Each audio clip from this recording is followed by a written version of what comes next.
Matapos ang aksidente na iyon ni Kyrie, ay pinapalitan na niya ang lahat ng doorknobs at locks ng mga pintuan. Mahirap nang isaalang-alang ang kaligtasan niya ngayon. Hanggang sa kasalukuyan ay napag-iisip niya ang sinabi ni Dan.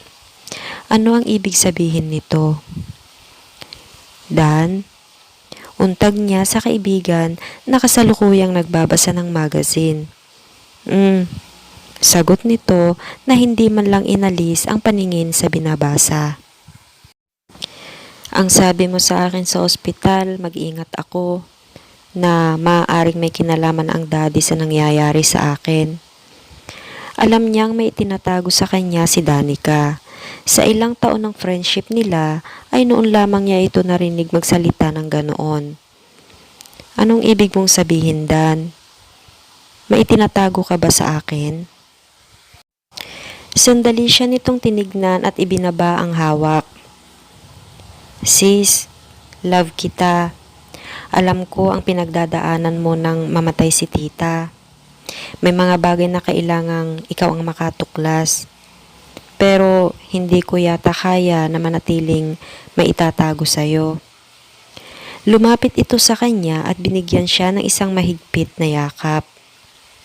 Kyrie, hindi ko sinasadyang may marinig noong mga panahong nabubuhay pang iyong mga magulang. Remember the night we slept over sa inyo? Marahan siyang napatango nang maalala iyon.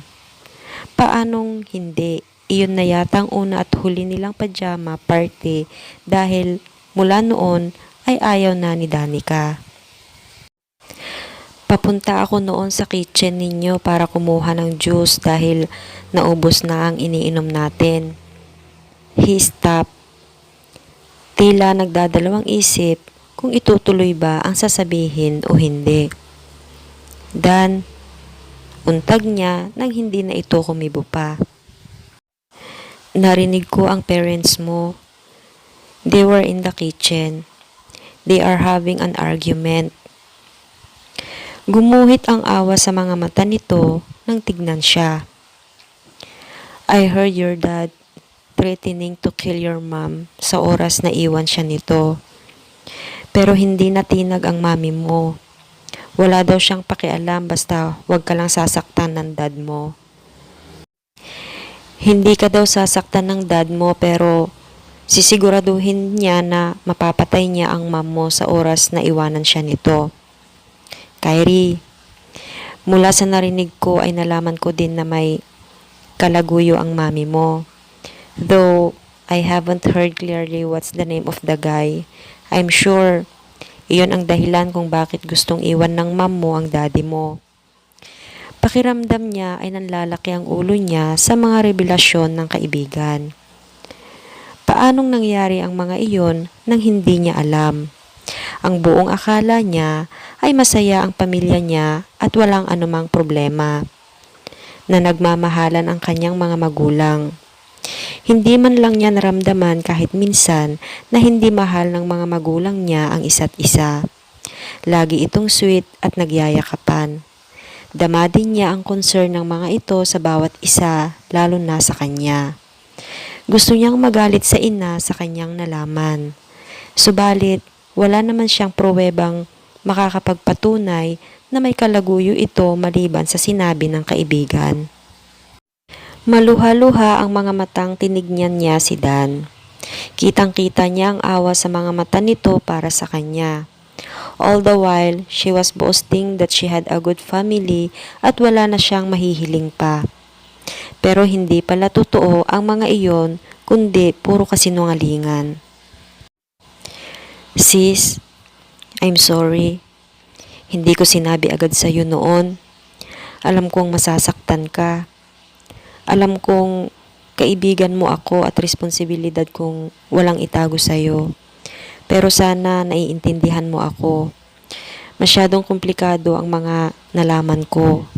Bukod doon, ay usapang pamilya yon at ayokong makialam. Sinsero nitong hingi ng paumanhin.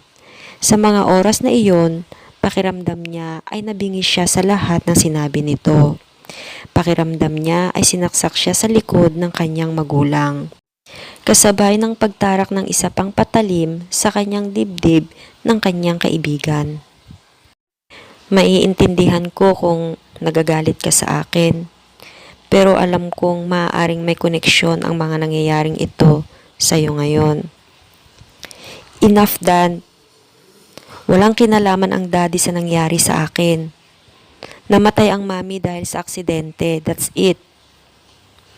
Bakit pakiramdam niya ay pinagbibintangan nito ang daddy niya sa pagkamatay ng kanyang mami at sa mga nangyari sa kanya? Alam niyang hindi nito feel ang daddy niya dahil daw masyado itong bias dahil sa pagiging bakla nito. Pero sobra-sobra naman yata na isipin nitong ang daddy niya ang nais pumatay sa kanya.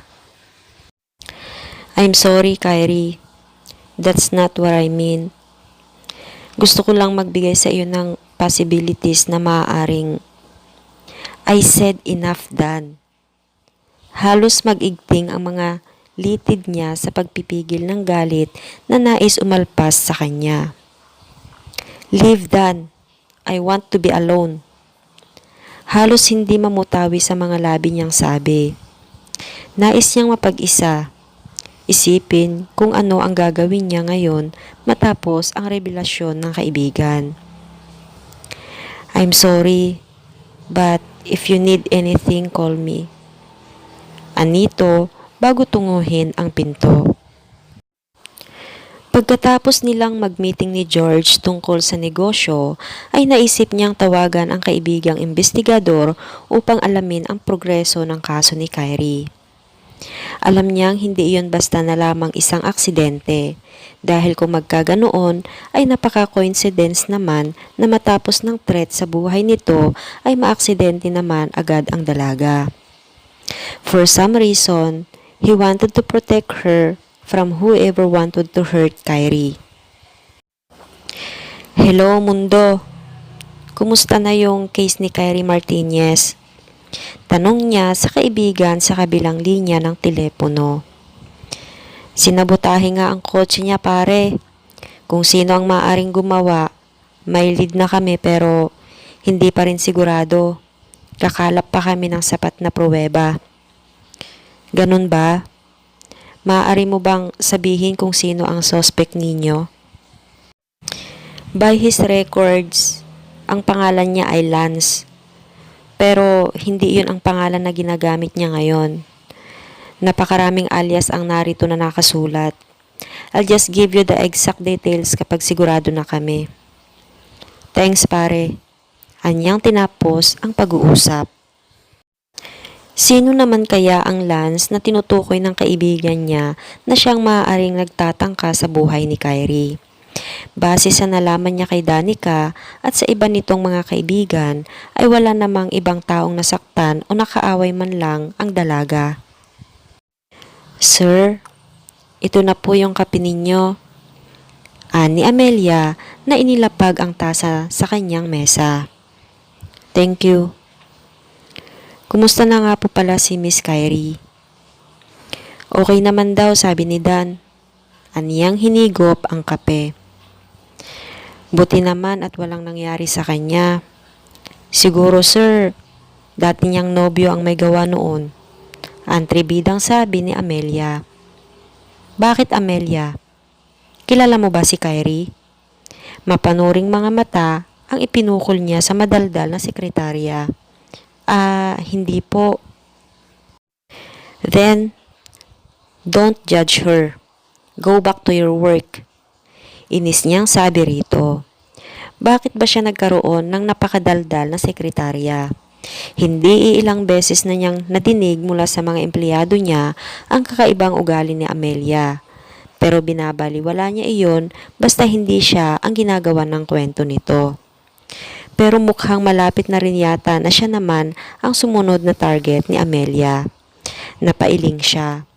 Kailangan malaman nito kung hanggang saan ang kanyang limitasyon bago maputol ang PC niya sa huli. Isang malakas na kaluskos ang narinig ni Kyrie mula sa labas ng kanyang kwarto.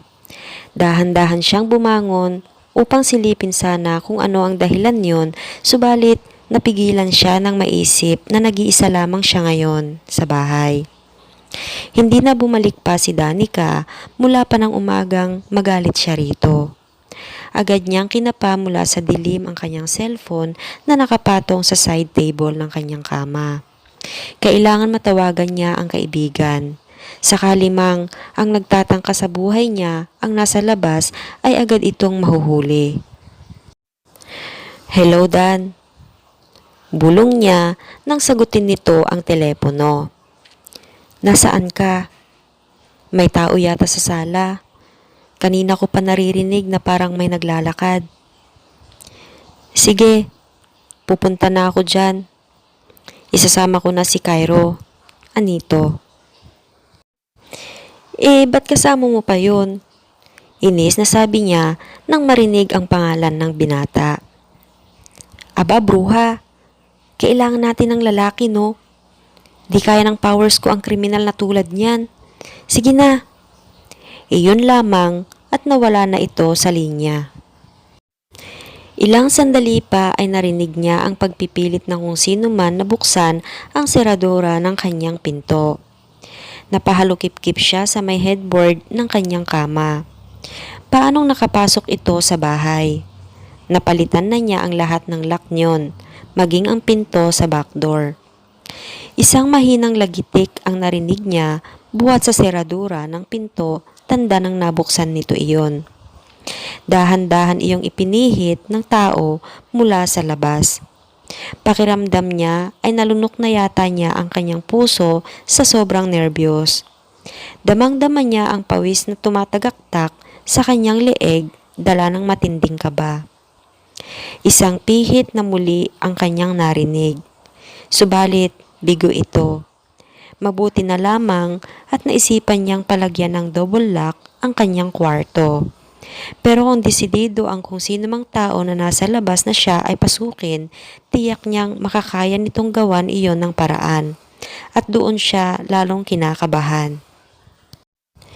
Pilit niyang pinapakalma ang sarili. Parating na si Danica kasama si Cairo. Sigurado siyang maaabutan nito ang taong nagtatangkang pasukin siya. Isang malakas na kalabog ang narinig niya mula sa kanyang pintuan. Mukhang desidido nga itong pasukin siya. Natatarantang napatingin siya sa banyo sa kanyang silid. Nagmamadali niyang tinungo iyon. Sakali mang makapasok ang nagtatangkang iyon ay hindi siya nito agad magagawan ng masama. "Nasaan na ba kayo, Dan?"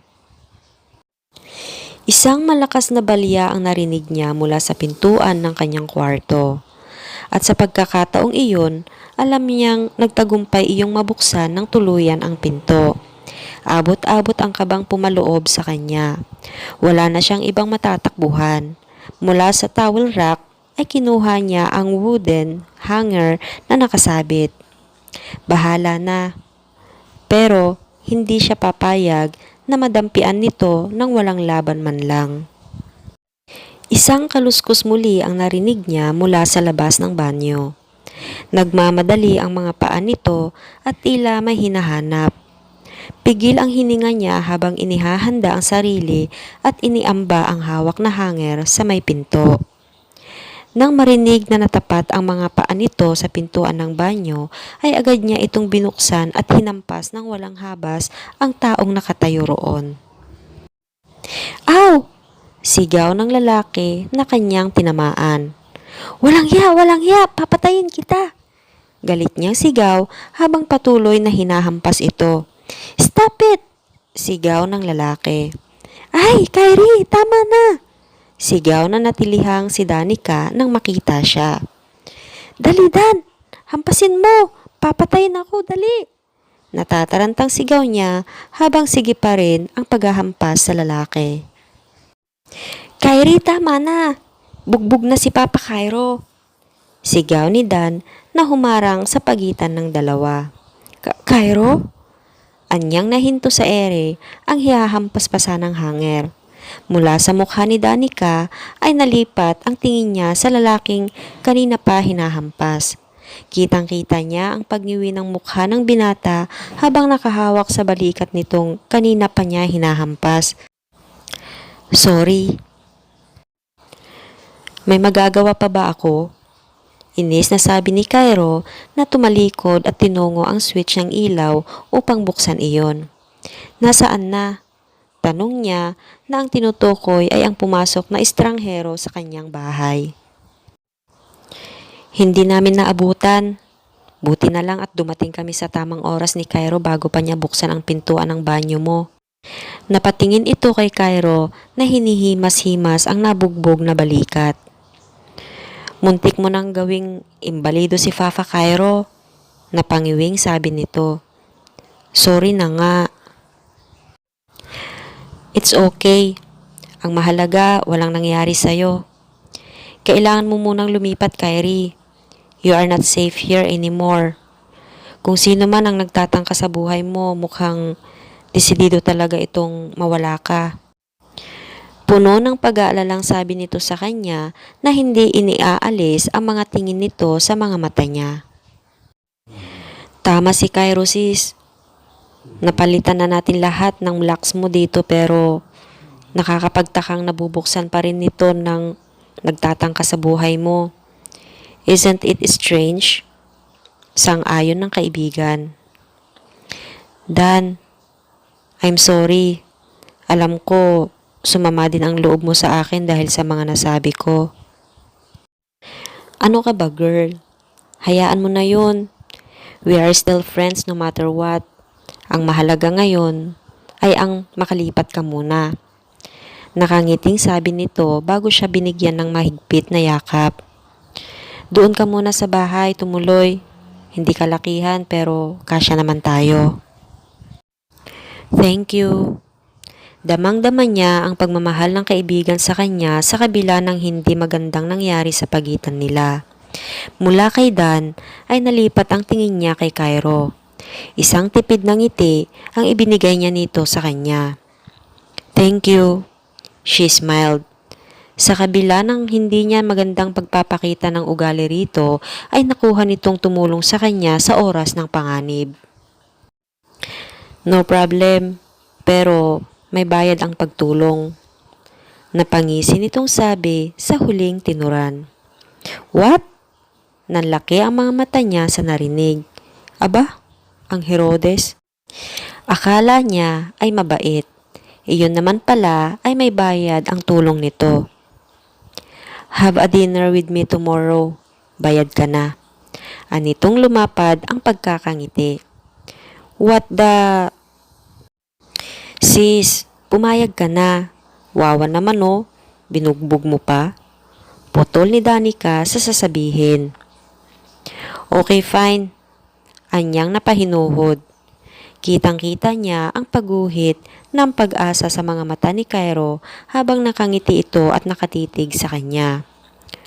What is it with this man?